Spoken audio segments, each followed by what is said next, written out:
हाँ जी बच्चों, नेक्स्ट हमारा टॉपिक है ampere circuital law. Ampere's सर्कुटल law, ठीक है। देखिए पहले समझते हैं ये है क्या लॉ, किस काम आता है। देखिए अभी बायर-सावर्ट लॉ हमने पढ़ा था, उसमें हमने कुछ करंट कैरिंग कंडक्टर्स की मैग्नेटिक फील्ड को फाइंड किया। उसमें हम एक करंट एलिमेंट ले लेते हैं, उसकी पहले मैग्नेटिक फील्ड लिखते हैं, स्मॉल मैग्नेटिक फील्ड, फिर उसको इंटीग्रेट करते हैं। तो उसमें जो है कुछ कैलकुलेशंस जो हैं वो डिफिकल्ट हो जाती हैं। जैसे ये डीएल वेक्टर लेते हैं ना हम, और फिर यहाँ पे पॉइंट पर आपने मैग्नेटिक फील्ड फाइंड करनी है, एंगल थीटा है, तो पहले small magnetic field dB vector लिखी जाती है, फिर उसको इंटीग्रेट करके यहाँ से यहाँ तक हम टोटल फील्ड लिखते हैं। तो इंटीग्रेशन की जो कैलकुलेशंस हैं वो टफ हो जाती हैं कई बार। कुछ पर्टिकुलर केसेस में तो हम सॉल्व कर पाते हैं, जैसे स्ट्रेट कंडक्टर में किया, सर्कुलर वायर, आर्क, ये सब चीजें हमने कर ली सॉल्व। लेकिन अगर हमारे पास कुछ और डिफरेंट तरह की करंट डिस्ट्रीब्यूशंस हैं, जैसे एक सिलेंडर है, फॉर एग्जांपल एक सिलेंड्रिकल कंडक्टर है, हम उस सिलेंड्रिकल कंडक्टर के अंदर किसी पॉइंट पर मैग्नेटिक फील्ड फाइंड करना चाहते हैं, ठीक है। हमारे पास एक और अजीब सी करंट डिस्ट्रीब्यूशन होती है which is called solenoid. It is very important. ये सब एम्पेयर सर्कुटल लॉ के एप्लीकेशंस में आएगा। अब सोलेनॉइड की मैग्नेटिक फील्ड अगर आप फाइंड करना चाहते हो at a point inside the solenoid, तो उसके लिए एम्पेयर सर्कुटल लॉ यूज होगा। अब इस केस में बायर-सावर्ट लॉ को यूज करना थोड़ा डिफिकल्ट होता है, उसमें इंटीग्रेशन थोड़ी टफ बन जाती है और सॉल्व करना डिफिकल्ट होता है। इस तरह की जो करंट डिस्ट्रीब्यूशंस हैं, जहां पर करंट जो है वो थोड़ा सिमेट्रिकल सा होगा, अभी हम डिस्कस करेंगे। तो इन केसेस में हम एम्पेयर सर्कुटल लॉ को डायरेक्टली अप्लाई करके विद इन 2 और 3 स्टेप्स मैग्नेटिक फील्ड फाइंड कर सकते हैं। जैसे हमारे पास इलेक्ट्रोस्टैटिक्स में गॉस लॉ होता था। गॉस लॉ हमें बताता था कि भाई अगर हम इलेक्ट्रिक फ्लक्स लिख ले थ्रू ए क्लोज सरफेस, ये होता था E dot D S, close surface, ये सरफेस इंटीग्रल था। वहां से अगर हम इलेक्ट्रिक फ्लक्स लिखना चाहते हैं किसी भी क्लोज सरफेस के लिए, तो दैट इज बेसिकली जितना चार्ज उसके अंदर इनक्लोज्ड है डिवाइड बाय एप्सिलॉन नॉट। तो ये गॉस लॉ हम यूज करते थे to find the electric field in various situations. जैसे सिलेंडर की इलेक्ट्रिक फील्ड फाइंड करी हमने, स्फीयर की, शेल की, तो वो सब चीजें हम गॉस लॉ की हेल्प से करते थे। सेम उसी सेंस में मैग्नेटिक फील्ड में हमारे पास एम्पेयर सर्कुटल लॉ है, और ये हमें हेल्प करेगा अलग अलग तरह की करंट डिस्ट्रीब्यूशंस लाइक दिस, और एक और होती है वही बना के दिखाते हैं आपको, टोरॉइड बोलते हैं। ऐसे ये स्प्रिंग लेके ना, ये सोलेनॉइड को अगर हम ऐसे राउंड कर दें तो this is called endless solenoid. Endless solenoid जिसका एंड नहीं है कोई, इसके अंदर हमने करंट भेजा ऐसे, ठीक है।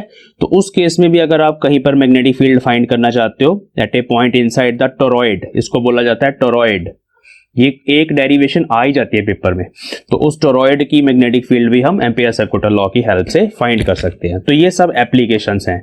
जैसे एक है सॉलिड सिलेंडर, एक है होलो सिलेंडर भी हम करेंगे। होलो सिलेंडर के अंदर भी मैग्नेटिक फील्ड देखेंगे, अंदर बाहर सरफेस पे, और एक हम करेंगे सोलेनॉइड और टोरॉइड, ठीक है। तो ये सब एप्लीकेशंस होंगी एम्पेयर सर्कुटल लॉ की। अब ये सब करने के लिए हमें समझना है कि एम्पेयर सर्कुटल लॉ क्या बोलता है। ध्यान से सुनेंगे मेरी बात।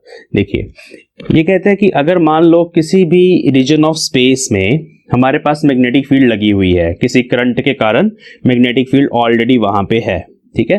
फॉर एग्जाम्पल हम कुछ कंडक्टर कंसिडर कर लेते हैं। ये एक कंडक्टर है, करंट I1 ऊपर जा रहा है, यहाँ एक दूसरा कंडक्टर है, करंट I2, एक और कंडक्टर है, उसका करंट I3, ठीक है। अब इन तीनों करंट्स के कारण इस पूरे रीजन में मैग्नेटिक फील्ड होने वाली है। यहाँ हर जगह मैग्नेटिक फील्ड है, किसी भी पॉइंट पर आप देखेंगे यू विल सी कि देयर इज मैग्नेटिक फील्ड। अब हम इस मैग्नेटिक फील्ड में जो इस पूरी स्क्रीन के ऊपर है, कहीं पर अगर कोई क्लोज्ड पाथ ले ले, किसी भी शेप का क्लोज्ड पाथ है, ये जस्ट पाथ, कोई कंडक्टर नहीं है, कुछ नहीं है, it is just a closed path. ऐसा एक क्लोज्ड पाथ ले लें, उस क्लोज्ड पाथ के ऊपर हम मैग्नेटिक फील्ड को इंटीग्रेट करें। इंटीग्रेट करने का मतलब है यहां पर छोटे से पार्ट के लिए, मान लो ये डीएल आपने लिया, यहां पे डीएल वेक्टर, इतने से रीजन में जो मैग्नेटिक फील्ड है उसको आपने ले लिया, फिर उससे नेक्स्ट पार्ट में ले ली, फिर उससे नेक्स्ट पार्ट में ले ली, और हर जगह मैग्नेटिक फील्ड हम ले रहे हैं और उसको इंटीग्रेट कर रहे हैं, ठीक है। तो उस इंटीग्रेशन को कैलकुलेट करके हमारे पास जो रिजल्ट आएगा that will be mu naught times the current enclosed by this path. जैसे यहां होता है charge divide by epsilon not, यहां होता है mu naught times current enclosed. जैसे कि अगर इक्वेशन लिखनी है तो इक्वेशन क्या है एम्पेयर सर्कुटल लॉ की, ये है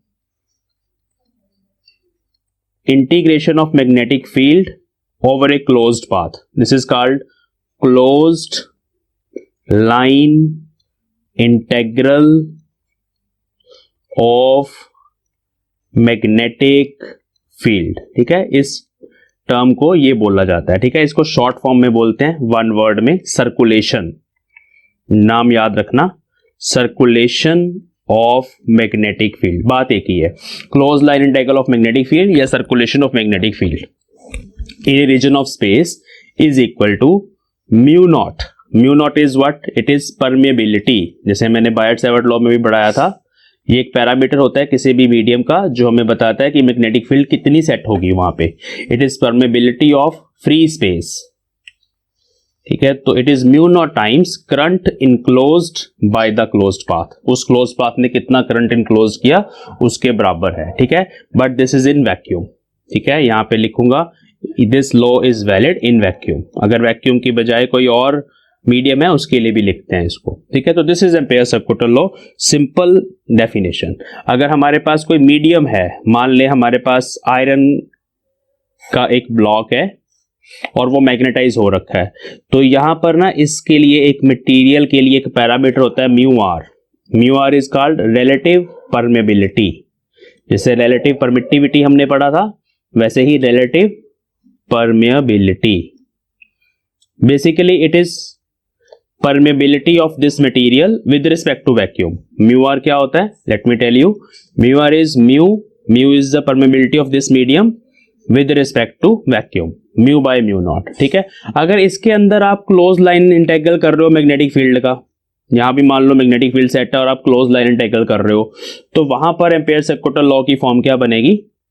वहां बनेगा integration of B dot D l is equal to mu naught के साथ एक और पैरामीटर आ जाएगा म्यू आर, ठीक है, इंटू आई इनक्लोज्ड। तो this will be the ampere circular law inside a medium.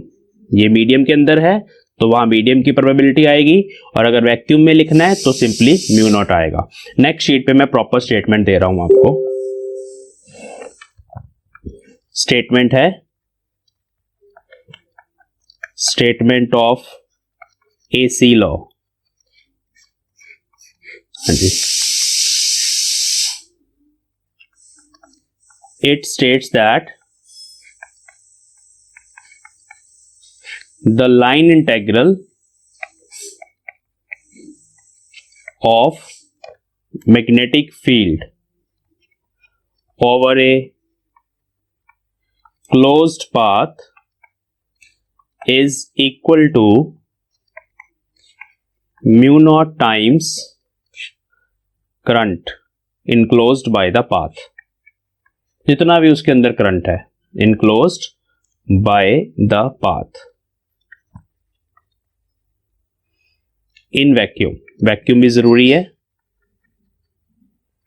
That is integration of B dot D l over a close path. This round circle is for close path is equal to mu naught times I enclosed, ठीक है, in medium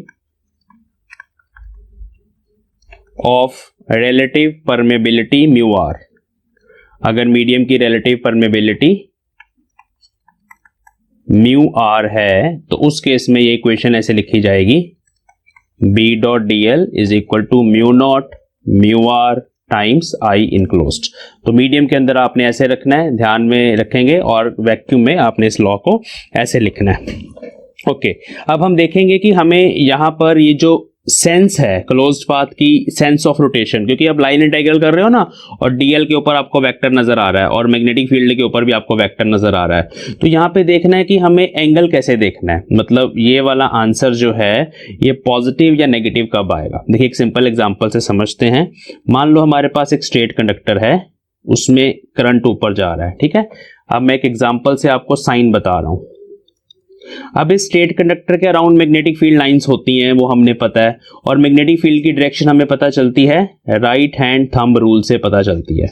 right hand thumb rule के according आपने अपना thumb current के along रखना होता है, तो thumb will be along the current, right hand का थंब, और अपनी फिंगर्स को आपने घुमाना है राइट हैंड की, तो वो फिंगर्स इस सेंस में घूमेगी।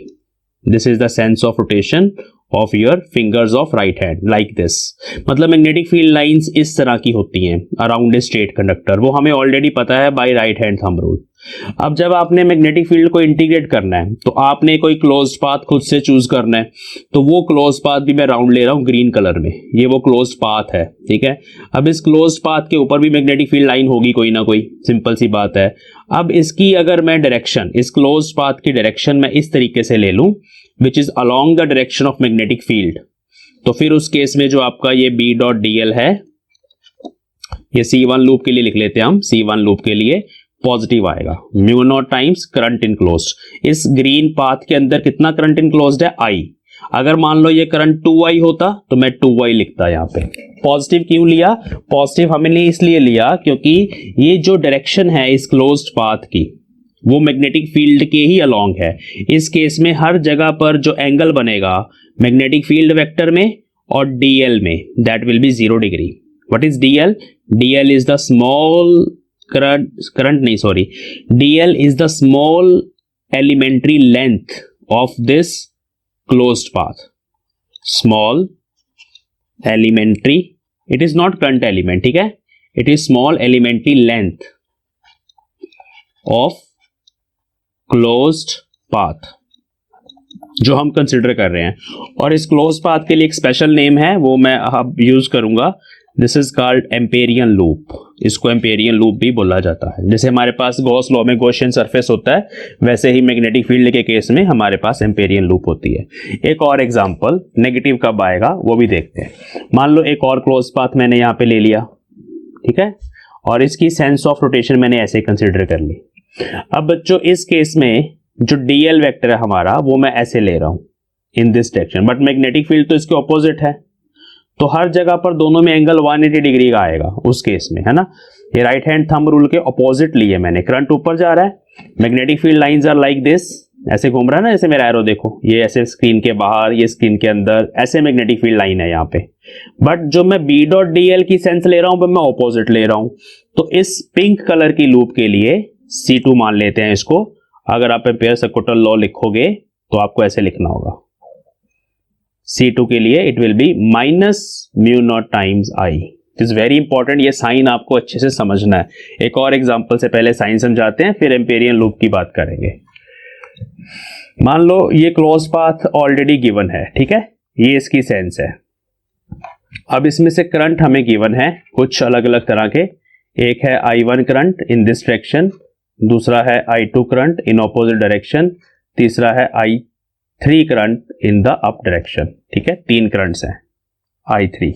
अब मुझे इस डायग्राम के लिए एम्पेयर सर्कुलर लॉ को लिखना है। देखो कैसे लिखा जाएगा, बहुत आसान है, वैक्यूम है हर जगह, and this is the sense of rotation of Amperian loop. This is not magnetic field line, this is Amperian loop and it is given, ये एम्पेरियन लूप है, ठीक है। अब देखो आपने लिखना है मैग्नेटिक फील्ड को इंटीग्रेट करना हमें B dot DL over the closed path for this loop C लिख देते हैं इसको, this will be equal to mu naught times current enclosed. अब कौन से करंट पॉजिटिव लेने हैं, कौन से नेगेटिव, देखो right hand thumb rule use करना है, बार बार बता रहा हूं, right hand thumb rule use करना है। उसके अकॉर्डिंग आपने अगर अपना थंब ऊपर की तरफ रख लिया, हमने थंब ऊपर की तरफ रख लिया, ठीक है, तो मैग्नेटिक फील्ड की यही सेंस बनेगी। तो अब ऊपर वाले करंट जो हैं वो पॉजिटिव लिए जाएंगे, ये इसके अकॉर्डिंग, इस डायरेक्शन के अकॉर्डिंग अपवर्ड करंट पॉजिटिव लिए जाएंगे। तो ऊपर वाले करंट दोनों है I1 प्लस I3, बट जो डाउनवर्ड करंट है वो उसी मैग्नेटिक फील्ड को कैंसिल कर रहा है। देखो 3 मैग्नेटिक फील्ड्स हैं, इसकी अपनी, इसकी अपनी, इसकी अपनी। I1 की मैग्नेटिक फील्ड इस सेंस में है, I3 के भी सेम सेंस में है, वो दोनों ऐड हो रही है, बट I2 की ऑपोजिट सेंस में है, वो उन दोनों में से सब्ट्रैक्ट हो रही है, इसलिए उसके लिए माइनस I2 आएगा। तो राइट हैंड थंब रूल के अकॉर्डिंग आपको ये साइंस जो हैं वो सिलेक्ट करने हैं, ये एक इंपॉर्टेंट चीज है यहाँ पे। ये चीज क्लियर होगी सबको, बोलो ये चीज क्लियर होगी है, चले आगे। Yes sir. ओके चलो, अब हम एम्पेरियन लूप की डेफिनेशन एग्जाम में पूछ ली जाती है 1 मार्क के लिए, तो मैं बता दूं व्हाट इज एम्पेरियन लूप। ये हम कंसिडर किया करेंगे हर किसी करंट कैरिंग कंडक्टर के लिए, डिफरेंट शेप के कंडक्टर के लिए हम ये पाथ खुद से इमेजिन करेंगे और फिर उसके ऊपर मैग्नेटिक फील्ड को इंटीग्रेट करेंगे, ठीक है। चलो, एम्पेरियन लूप एक हाइपोथेटिकल इमेजिनरी क्लोज्ड पाथ है, an imaginary closed path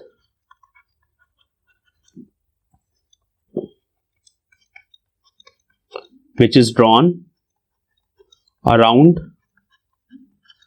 a current distribution. कोई भी करंट डिस्ट्रीब्यूशन हो सकती है, सोलेनोइड हो सकता है, स्ट्रेट कंडक्टर हो सकता है, सिलेंडर हो सकता है, कुछ भी करंट डिस्ट्रीब्यूशन के अराउंड इसको ड्रॉ किया जाता है in such a way number 1, the magnetic field B vector is parallel और एंटी पैरेलल, दोनों में से बस यही दो चीजें हैं, या पैरेलल हो या एंटी पैरेलल हो टू डीएल वेक्टर। जो डीएल की डायरेक्शन लेंगे ना हम, मैग्नेटिक फील्ड या तो उसके अलोंग हो ताकि 0 डिग्री एंगल आ जाए, या उसके एंटी पैरेलल हो, ठीक है, नंबर 1। नंबर 2, दूसरी कंडीशन है magnitude of magnetic field must be constant over the amperian loop, ठीक है। नंबर 3, परपेंडिकुलर भी हो सकती है, ठीक है, और बी वेक्टर में बी परपेंडिकुलर, और कोई एंगल नहीं, 90 होगा तो वो 0 हो जाएगी, उसके लिए सर्कुलेशन सीधा ही है, B dot D L dot product खोलोगे ना जब आप, तो कॉस थीटा आएगा, कॉस 90 विल बी 0, तो परपेंडिकुलर भी हो सकता है, may be perpendicular to DL vector. अब सोलेनॉइड के केस में कहीं कहीं मैग्नेटिक फील्ड डीएल के परपेंडिकुलर आएगा, कहीं कहीं उसके पैरेलल या एंटी पैरेलल आएगा, तो और कोई एंगल थीटा पॉसिबल है, हम किसी भी आर्बिट्रेरी शेप के लिए लिख सकते हैं, बट जब हमें इसको एज ए एप्लीकेशन यूज करना है इस लॉ को, then for easy calculations we choose the amperian loop of a regular shape. Regular shape मतलब मैं आपको बताता हूं, वो थर्ड कंडीशन लिखेंगे, it's shape must be regular.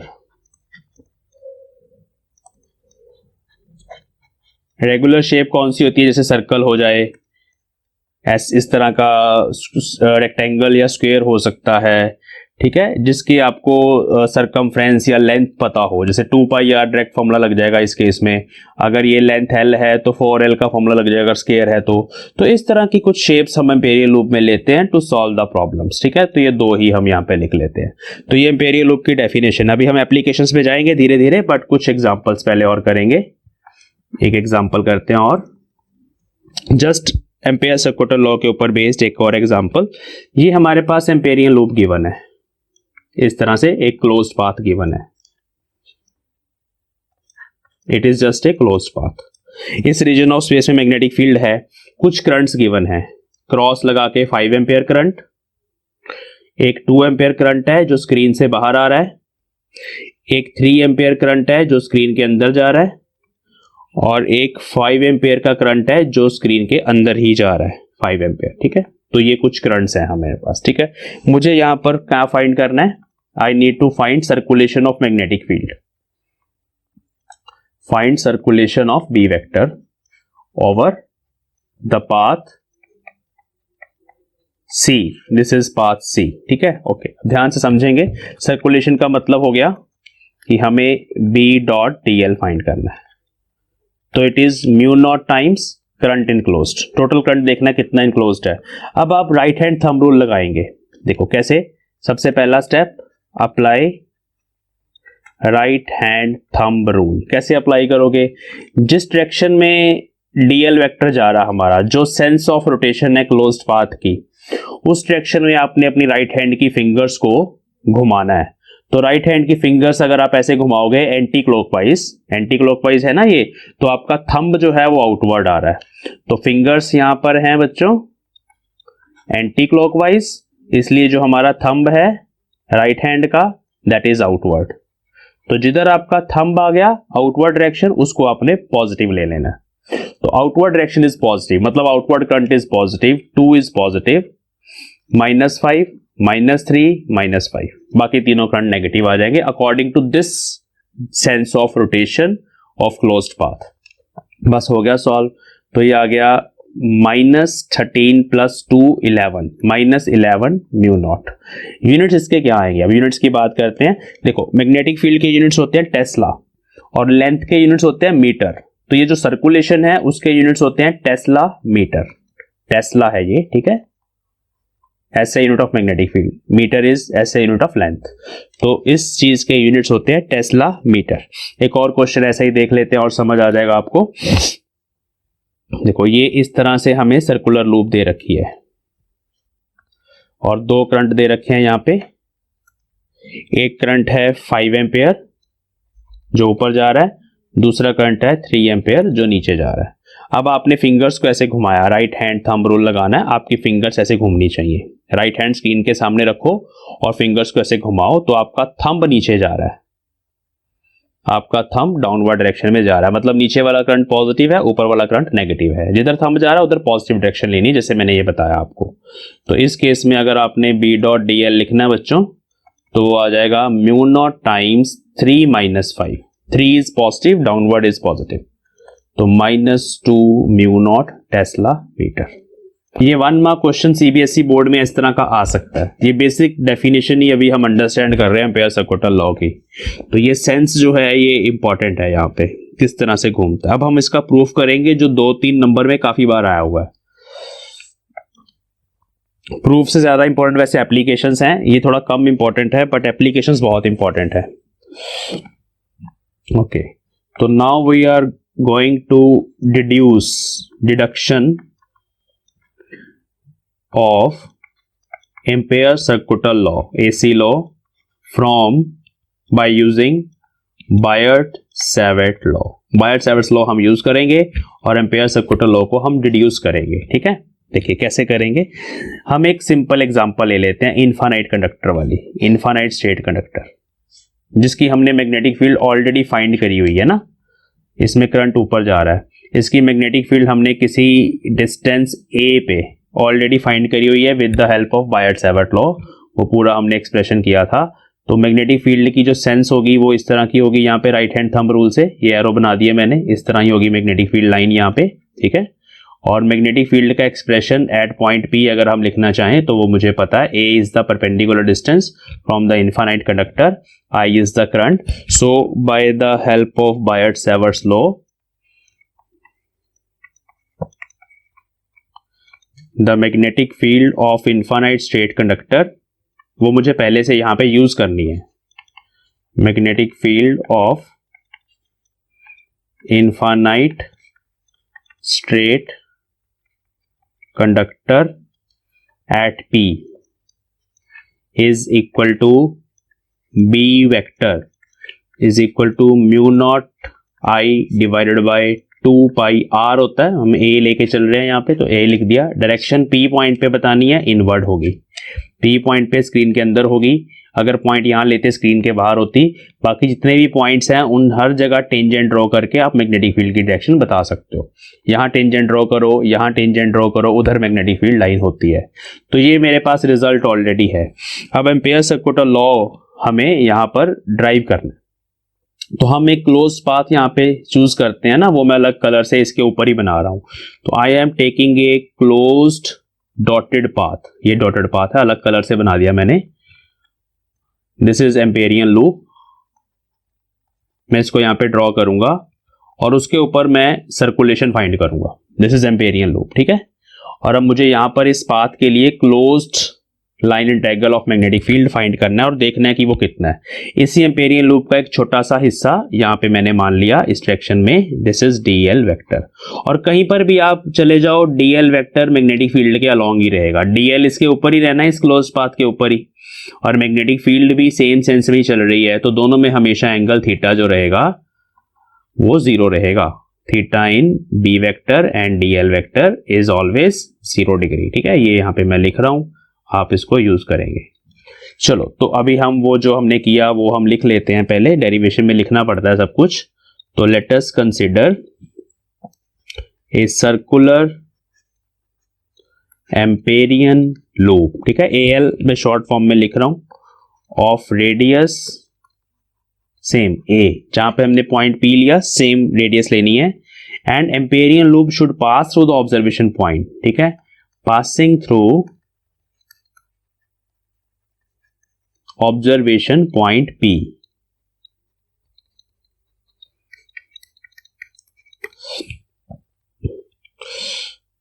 Now let dl vector be small elementary length। अब ये dl वेक्टर ध्यान रखना किसकी होती है ये, ठीक है, length of Amperian loop. Amperian loop की लेंथ है ये dl vector. And angle between DL vector and B vector is 0 degree. ठीक है, देयरफॉर अब हम ये चीज ही तो कैलकुलेट करना चाहते हैं ना कि ये किसके बराबर आएगी, ये हमें देखना है।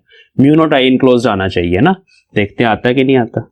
डॉट प्रोडक्ट पहले लिख लेते हैं, सॉल्व कर लेते हैं। हमेशा एंगल 0 रहेगा ना, तो BDL cos 0 बनेगा, cos 0 degree. cos 0 is 1, B is constant over this path. मैंने बोला था ना अभी थोड़ी देर पहले कि एम्पेरियल लूप इस तरह से ड्रॉ करी जाती है कि उसके ऊपर मैग्नेटिक फील्ड हर जगह पर सेम हो। तो हर जगह B जो है वो mu not I by 2 pi A ही रहेगी, क्योंकि हर कहीं पर भी आप पॉइंट ले लो इस लूप के ऊपर, ये क्योंकि आप कहीं पर भी पॉइंट ले लो इस लूप के ऊपर, ये डिस्टेंस हमेशा A ही रहेगा ना। तो A is constant, I is same, तो it will be constant. B बाहर आ गया इंटीग्रेशन से, अंदर बचा DL। ठीक है, अब हम वैल्यूज पुट करेंगे। B की वैल्यू है mu not I by 2 pi A, यही तो है value, it is constant, constant integration से बाहर आ चुका है। और DL को हमें इंटीग्रेट करना है over the closed path. DL is the small length, total length हमें देखनी है कितनी है, तो टोटल लेंथ 2 पाई A होगी ना, because A is the radius of this circle, तो DL की इंटीग्रेशन 2 पाई A ही होगी। मैं यहां पे लिख देता हूं, because integration of DL vector DL is 2 pi A। ठीक है, चलो हो गया सॉल्व, ये कट गया, तो सीधा आंसर आ गया। Therefore the close line integral of magnetic field over a close path is mu not I. I answer आ गया क्योंकि करंट इनक्लोज्ड ही आई था मेरे पास, तो दिस इज करंट इनक्लोज्ड। ठीक है, तो हेंस प्रूव्ड। तो इतनी सी छोटी सी डेरिवेशन एम्पेयर सर्कुटल लॉ की। Now we are going to start applications of Ampere circuital's law. हमें 4 एप्लीकेशंस पढ़नी है। Let me write the heading, applications of Ampere circuital law. जो आपके सिलेबस में है, देयर आर 4 एप्लीकेशंस। सबसे पहली है magnetic field due to hollow cylinder. Hollow cylinder, conducting cylinder बोलेंगे या कंडक्टर बोल सकते हैं, होलो सिलेंड्रिकल कंडक्टर। ये क्या लिख दिया मैंने, सॉरी, होलो सिलेंडर। ठीक है, या इसको बोल सकते हैं होलो कंडक्टर। है तो कंडक्टर ही ना, करंट तो चाहिए ही मैग्नेटिक फील्ड के लिए। Hollow conductor of cylindrical shape, pipe भी बोल सकते हैं। दूसरा है solid cylinder. Third application solenoid. Solenoid भी हम लेंगे लॉन्ग आइडियल सोलेनॉइड, बताऊंगा लॉन्ग और आइडियल का क्या मतलब है। और फोर्थ एप्लीकेशन है टोरॉइड। और CBSE एग्जाम्स में इन चारों एप्लीकेशन में से एक 100% आती है। ज्यादा इंपॉर्टेंट सॉलिड, टोरॉइड और सोलेनॉइड है। तो ये तीनों बहुत इंपॉर्टेंट डेरिवेशन है, 3 नंबर पक्के होते हैं इसमें से। चलिए, तो अभी हम करते हैं सबसे पहले hollow cylindrical conductor carrying some current I।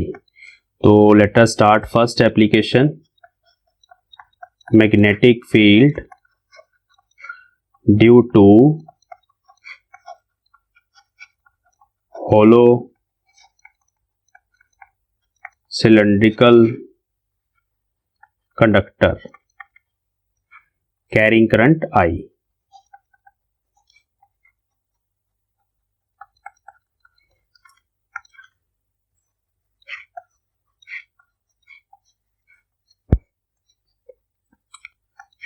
देखिए बच्चों, ये हमारे पास एक सिलेंडर है, it is a long cylinder.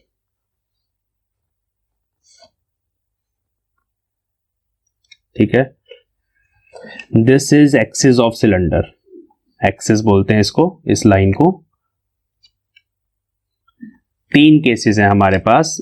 First case में पॉइंट P जो है वो इनसाइड द सिलेंडर होगा, करंट यहां पे सरफेस में से होके जाएगा, सारा करंट सरफेस में से होगा क्योंकि ये अंदर से खाली है, हवा भरी हुई है, होलो है। ठीक है, पाइप जैसे होती है। तो I करंट सारा सरफेस पे है। फर्स्ट केस में हमारा पॉइंट अंदर रहेगा सिलेंडर के, when the point is inside the cylinder. Second case में हम पॉइंट ऑफ ऑब्जर्वेशन को बाहर ले लेंगे P2। थर्ड केस में हम उसको सरफेस पे ले आएंगे, वो इसी का स्पेशल केस बनेगा आउटसाइड वाले का। Let us suppose capital R is the radius of this cylinder, capital R, ठीक है, okay. Small r is the distance of observation point, this is small r। ये हमेशा हम ऑब्जर्वेशन पॉइंट का distance from the axis small r से represent करेंगे। सबसे पहले केस में जब पॉइंट हमारे पास यहां पर है, case 1 for the point P1, P1 का मतलब है, डायग्राम देखें, inside the conductor, hollow conductor है, ठीक है जी। इसके लिए हम फाइंड करने वाले हैं। तो सबसे पहली स्टेटमेंट ये होती है कि we have to draw an amperian loop of circular shape. इस केस में हमें सर्कुलर शेप लेके चलना पड़ेगा जिसकी रेडियस है small r। Small r radius क्यों लेनी है? क्योंकि वो लूप इस पॉइंट में से पास करनी चाहिए, ठीक है, ये कंडीशन है। Taking centre at axis, centre of the loop at axis of cylinder. तो ये मैं ड्रॉ करके दिखाता हूं आपको। ये छोटी सी एम्पेरियन लूप हमने ड्रॉ कर दी। अब हमें इसके अलोंग मैग्नेटिक फील्ड को इंटीग्रेट करना है, एम्पेयर सर्कुलर लॉ को यूज करना है। तो let dl vector be small elementary length of loop. उस dl वेक्टर को हम यहां पे बना देते हैं, यहां हम p पॉइंट के अराउंड ही बना देते हैं, बिल्कुल उसके अलोंग होती है dl वेक्टर, ठीक है, such that theta is equal to 0 degree. वो मैंने पहले भी आपको बता दिया। तो बाय AC लॉ सीधा हमने एम्पेयर सर्कुलर लॉ लिखना है, B dot DL is equal to mu naught time current enclosed. और यहां पर तो करंट है ही नहीं कोई इनक्लोज करंट, तो सारा सरफेस में से बाहर बाउंड्री में से जा रहा है, इसके अंदर से तो कोई करंट जा नहीं रहा। तो mu naught times 0, because current enclose is 0, तो इट इज 0। अब मैग्नेटिक फील्ड की सर्कुलेशन 0 आ रही है, इसका मतलब मैग्नेटिक फील्ड भी 0 है। तो सीधा लिख देंगे यहां पर magnetic field inside the hollow cylinder is 0। ये पहला केस हो गया हमारा, सिंपल। केस 2 के लिए हम ऑब्जर्वेशन पॉइंट को बाहर ले लेंगे। उसके लिए फिर से हमें एम्पेरियन लूप ड्रॉ करनी है, तो वो मैं ड्रॉ कर रहा हूं, ठीक है। हमें डिस्टेंस जो लेना है एक्सिस से वो स्मॉल r ही लेना है, ठीक है, अलग अलग नहीं लेने, स्मॉल r ही लेके चलेंगे। एम्पेरियन लूप इस तरह की बनेगी, थोड़ी बड़ी बनेगी। इसी के ऊपर हमें dl पार्ट लेना है, ठीक है, सेम ऐसे ही जैसे अभी हमने कंसिडर किया था। एंगल थीटा यहां पर भी हर जगह 0 डिग्री रहेगा। अब यहां पर एक्चुअली मैग्नेटिक फील्ड है क्योंकि हम सिलेंडर के बाहर हैं। तो B डॉट DL को हम पहले खोलेंगे। तो केस 2 लिख देता हूं मैं यहाँ पे। केस 2 बहुत आसान है, एक लाइन में हो जाना है, ज़्यादा टफ है ही नहीं। केस 2 में हमने लिखना है सेम वही सेंस जो अभी लाइंस लिखी थी, वो अब बार बार नहीं लिखूंगा मैं, तो आप लिख लेना। लेकिन फॉर पॉइंट P2 का मतलब आउटसाइड द कंडक्टर।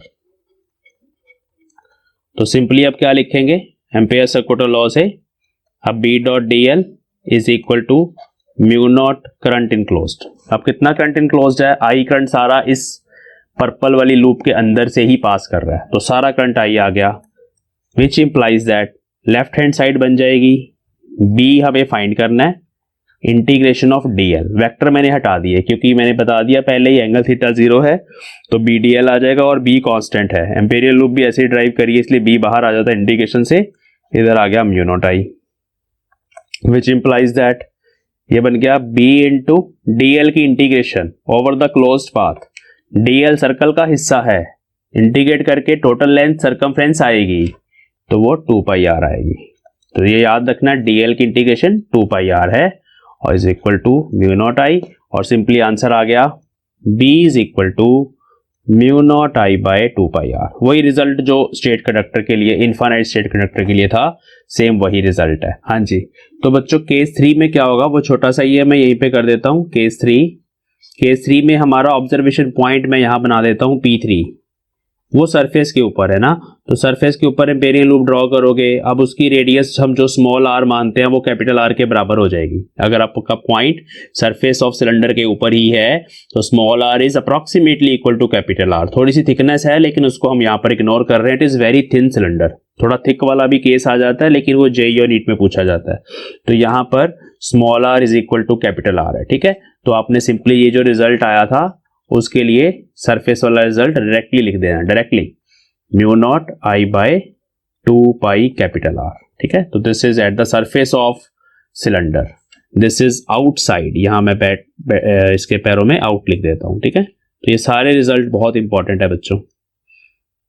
अब इसका एक ग्राफ भी पूछा जाता है कि हम अगर सेंटर से बाहर जाते जाएं, ऐसे सेंटर से डिस्टेंस बढ़ाते जाएं स्मॉल आर और ऐसे बाहर जाते जाएं, हमें बताना है कि मैग्नेटिक फील्ड कैसे वेरी करेगी। तो आपको पता है ना कि एक्सिस या सेंटर ऑफ सिलेंडर से जैसे आप बाहर की तरफ जाओगे तो यहां से लेके यहां तक तो है ही नहीं मैग्नेटिक फील्ड, इनसाइड हो आप, inside the cylinder magnetic field 0 है तो 0 आएगा। ग्राफ में कोई मैग्नेटिक फील्ड शो नहीं करनी है आपने जब तक आप कैपिटल आर तक नहीं पहुंच जाते। कैपिटल आर पे जब आप पहुंच जाओगे तो मैग्नेटिक फील्ड इसके बराबर आएगी, इस फैक्टर के बराबर। फिर जब आप कैपिटल आर से भी बाहर जाओगे और डिस्टेंस बढ़ाते चले जाओगे तो ये रिजल्ट यूज करना है। उसमें स्मॉल आर वेरिएबल है, जैसे जैसे स्मॉल आर बढ़ता जाएगा मैग्नेटिक फील्ड डिक्रीज होती चली जाएगी। तो एक ग्राफ है इसके लिए बहुत इंपॉर्टेंट जो मैं ड्रॉ कर रहा हूं नेक्स्ट शीट पे, graphical variation of magnetic field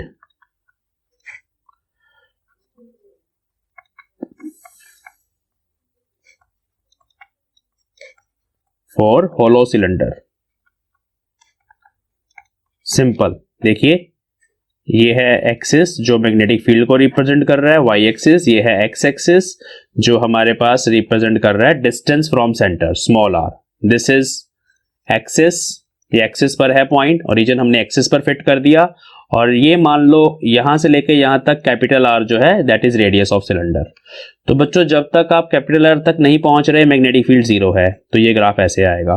जैसे ही आप सरफेस पे पहुंचे मैग्नेटिक फील्ड की कुछ वैल्यू आ गई, हो सकता है यहां पॉइंट आ गया है ना इसके कॉरेस्पॉन्डिंग, तो ये जो वैल्यू है ये कितनी है, ये है mu not I by 2 pi capital R.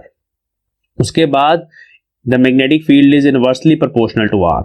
उसके बाद magnetic field is for outside it is mu naught I by 2 pi small r, that is magnetic field is inversely proportional to distance from axis, ठीक है। तो ये graph बच्चों बनाना है, यहाँ हम डॉटेड लाइन लगा देते हैं just to represent the things. हाँ जी बच्चों, नेक्स्ट टॉपिक है magnetic field due to a solid cylinder, ठीक है, थिक कंडक्टर भी बोल सकते हैं इसको। Let me write the heading, magnetic field due to a solid current carrying cylinder।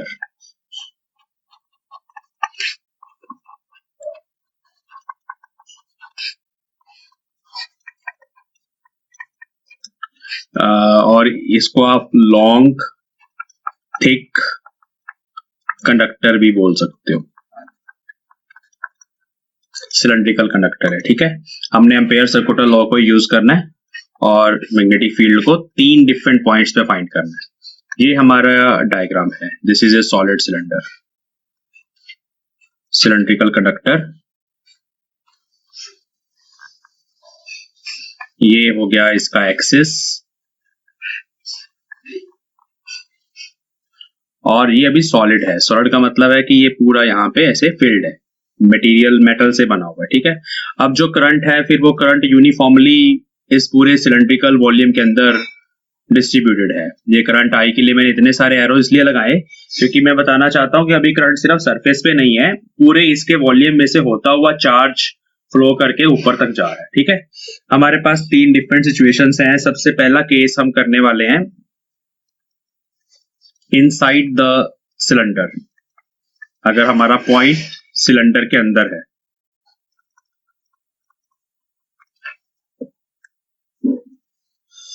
This is the first case, ठीक है। तो हम ऑब्जर्वेशन पॉइंट बना देते हैं यहाँ पे। फिर ये हमारा ऑब्जर्वेशन पॉइंट है P1। सबसे पहले हम एम्पेरियन लूप ड्रॉ करते होते हैं, उसका डिस्टेंस पॉइंट का स्मॉल r है from the axis of cylinder. Capital R is the radius of cylindrical conductor, ये उसकी रेडियस है। स्मॉल आर जो है वो ऑब्जर्वेशन पॉइंट का डिस्टेंस है from the axis. This is your Amperian loop. जैसे हमने कल बोला था, हम एम्पेरियन लूप को ड्रॉ करेंगे।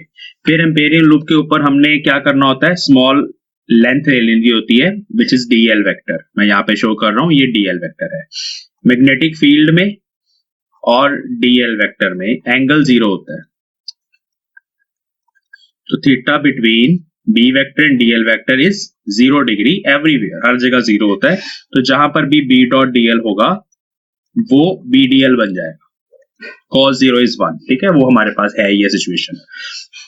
तो अभी हम एम्पेयर सर्कुलर लॉ लिखेंगे इसके लिए, इस लूप के लिए, एम्पेरियल लूप के लिए। तो let me write, according to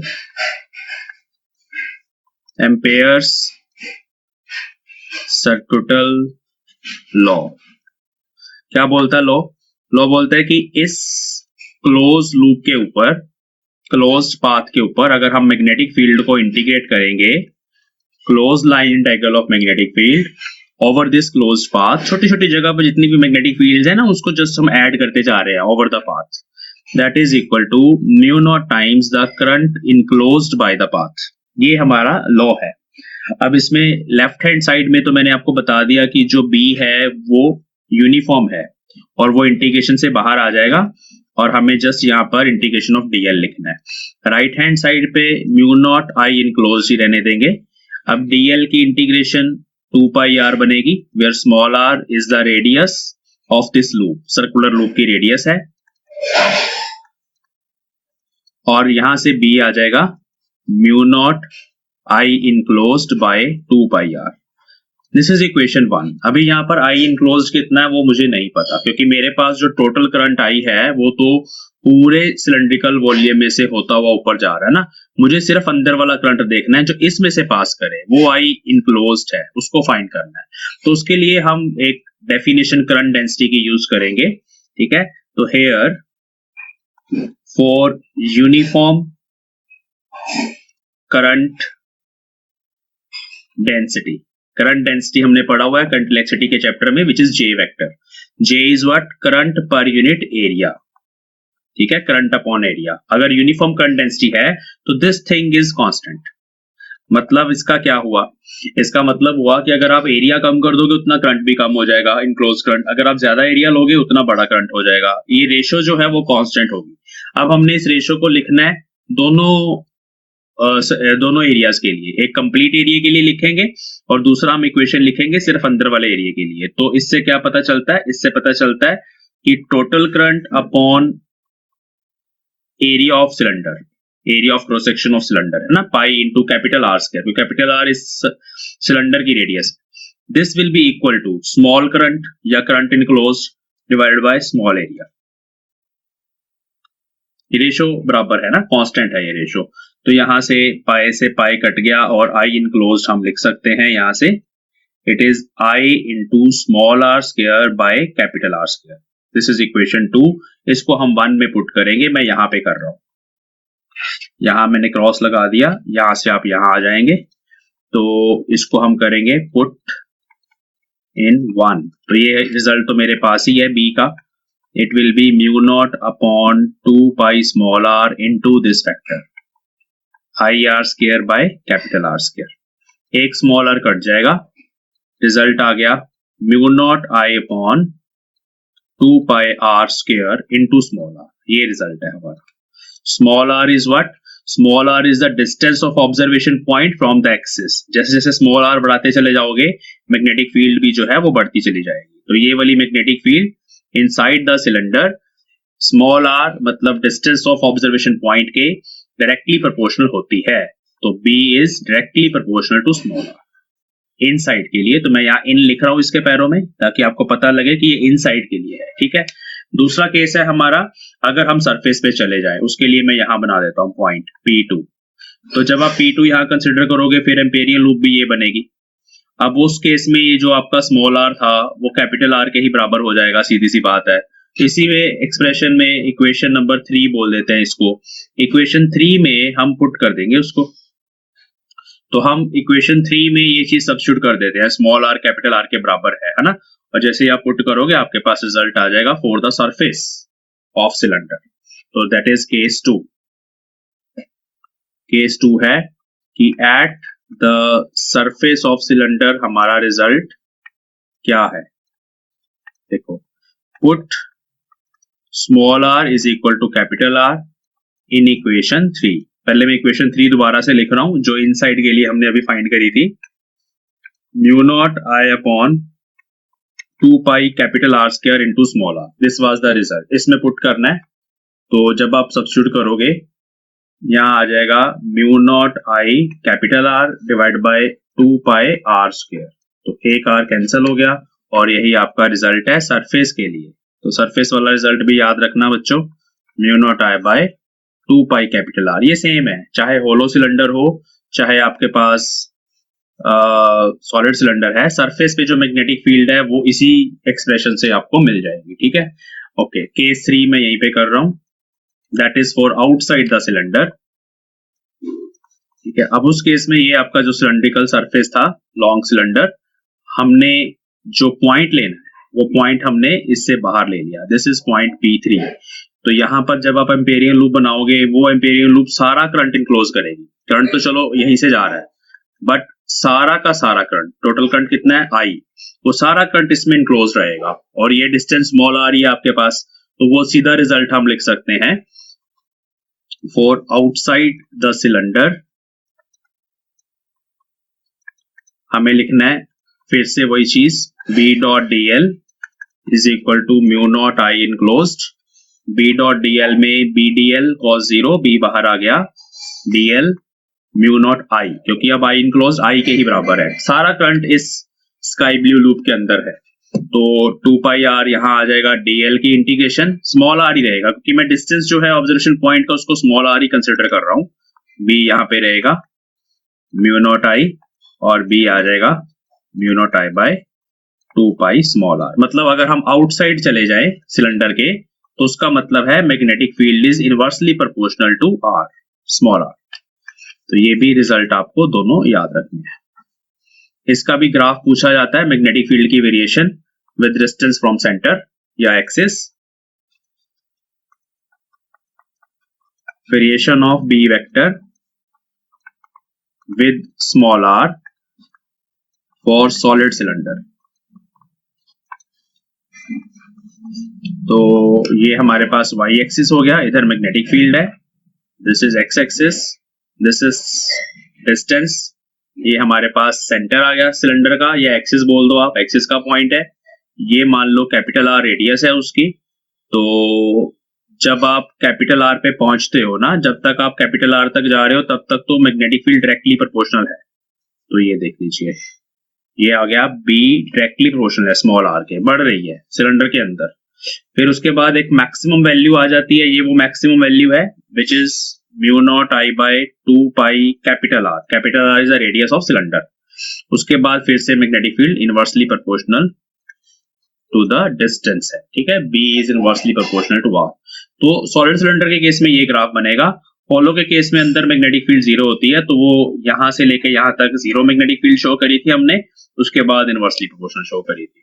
ये दोनों ही डेरिवेशंस बहुत इंपॉर्टेंट हैं, ये एज इट इज एग्जाम में पूछी जाती है। अब इसी की कॉन्टिन्यूशन में अगर आपके पास इस तरह का कोई सिलेंड्रिकल कंडक्टर है जो डबल वॉल्ड है, इसकी 2 रेडियाई है, मैं जस्ट आपको रिजल्ट बता रहा हूं कि कैसे आपको यूज करना है।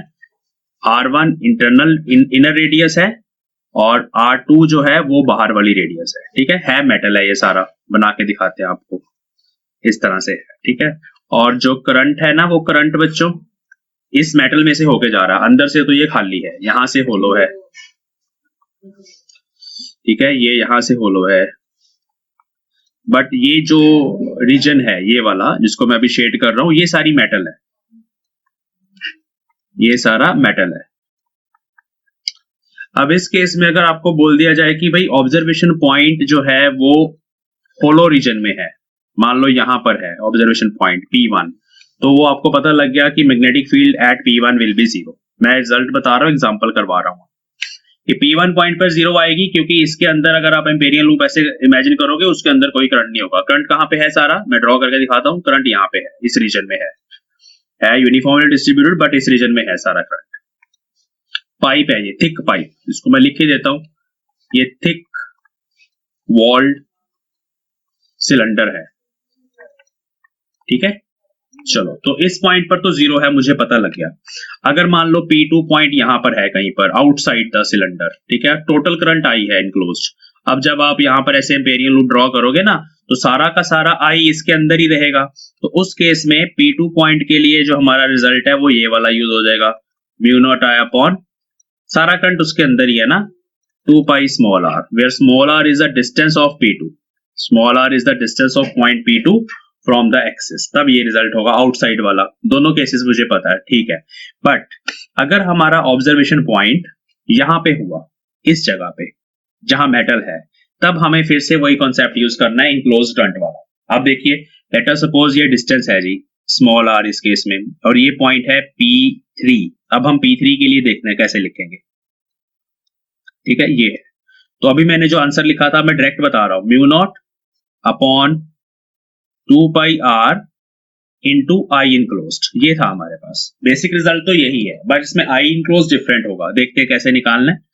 यहाँ पे एम्पेरियल लूप इमेजिन करो। अब ये वाली एम्पेरियल लूप जो है सारा करंट नहीं इनक्लोज कर रही, कुछ करंट यहाँ बाहर रह गया, यहाँ पे इसके बाहर चला गया कुछ करंट, कुछ इसके अंदर है, जो इस पोर्शन में है ना वो करंट इसके अंदर है, ये वाला, वो करंट हमें फाइंड करना है, ठीक है। कॉन्सेप्ट फिर से वही है, J इज कांस्टेंट।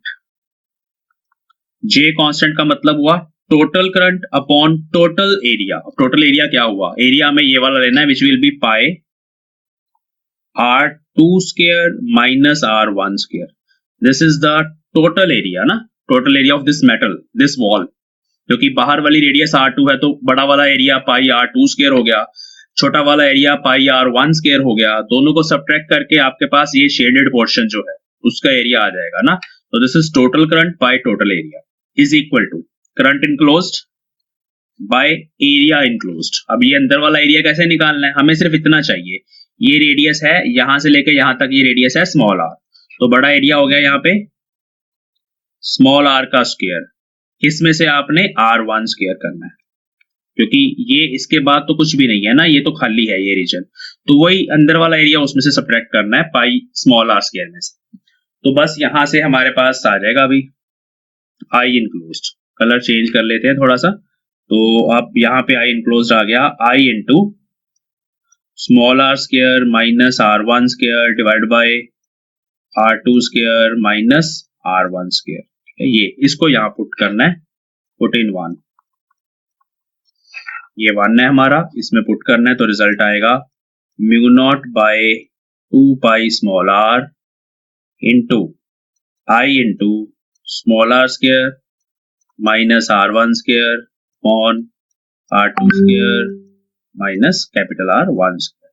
तो this will be the answer for point P3। तो ये एक एग्जांपल करवाई है, वैसे ये हॉट्स की एग्जांपल है, जेई में भी पूछी जा सकती है, नीट में भी पूछी जा सकती है, और इंपॉर्टेंट एग्जांपल है, ठीक है, इस तरह के। अब इसका ग्राफ भी पूछा जाता है, ठीक है, जेई मेंस में वो काफी बार आया हुआ है। इस केस में ग्राफ कैसा बनेगा, तो आप देखिए यहाँ छोटा सा बना के दिखाते हैं आपको। ये मैग्नेटिक फील्ड है, ये डिस्टेंस है। अब जब तक आप स्मॉल r1 तक पहुंचोगे तब तक मैग्नेटिक फील्ड 0 है, ये क्योंकि अंदर से तो ये खाली है, होलो है ना, तो ये R1 तक पहुंच गए, कैपिटल R1 तक, तब तक मैग्नेटिक फील्ड 0 है। फिर जैसे ही आप R1 से R2 तक जा रहे हो, मतलब इसके अंदर घूम रहे हो, तब मैग्नेटिक फील्ड आप देखिए स्मॉल r के डायरेक्टली प्रोपोर्शनल है। जब इसको खोलोगे ना आप, तो स्मॉल r के डायरेक्टली प्रोपोर्शनल आएगी, ऐसे बढ़ेगी, यहाँ पे बढ़ेगी, थोड़ी सी कर्व बनती है, ठीक है। तो ये ग्राफ की बात कर रहा हूँ। अब फिर जब आप कैपिटल R तक पहुंच गए, कैपिटल R2 तक पहुंच गए, मतलब वॉल तक पहुंच गए, ठीक है, यहां तक पहुंच गए, तब एक मैग्नेटिक फील्ड की मैक्सिमम वैल्यू आ जाएगी वहां पे। उसके बाद फिर हमारे पास जब आप बिल्कुल बाहर आ जाओगे तब ये रिजल्ट काम करेगा। सरफेस पे अगर आप जाना चाहते हो तो यू कैन सी, सरफेस पे आपको क्या करना है, R1 को R2 पुट करना है, सॉरी, सरफेस पे आपको क्या करना है, स्मॉल r को R2 पुट करना है, तो ये कट जाएगा, यहाँ कैपिटल R आ जाएगा। तो सरफेस पे मैग्नेटिक फील्ड अगर यहाँ पे लिखनी है वो भी लिख देते हैं, यहाँ पे पॉइंट P4 ले लेते हैं सरफेस पे, तो magnetic field at point P4 surface वाला, वो वही रिजल्ट है जो पहले निकाला था। देखो ना यहाँ पे स्मॉल r को आप जब कैपिटल R2 पुट करोगे तो ये दोनों फैक्टर कैंसिल हो जाएंगे, यही रिजल्ट आएगा। ठीक है, तो सरफेस पे वही आएगी mu naught I by 2 pi capital R। उसके बाद फिर ये इनवर्सली प्रोपोर्शनल टू R है। ये जेई मेंस का क्वेश्चन है, नीट में भी आ जाता है, सीबीएसई में अभी तक नहीं आया बट आ सकता है कि आसान सी कंसेप्ट है कि हमें करंट इनक्लोज कैसे फाइंड करना है।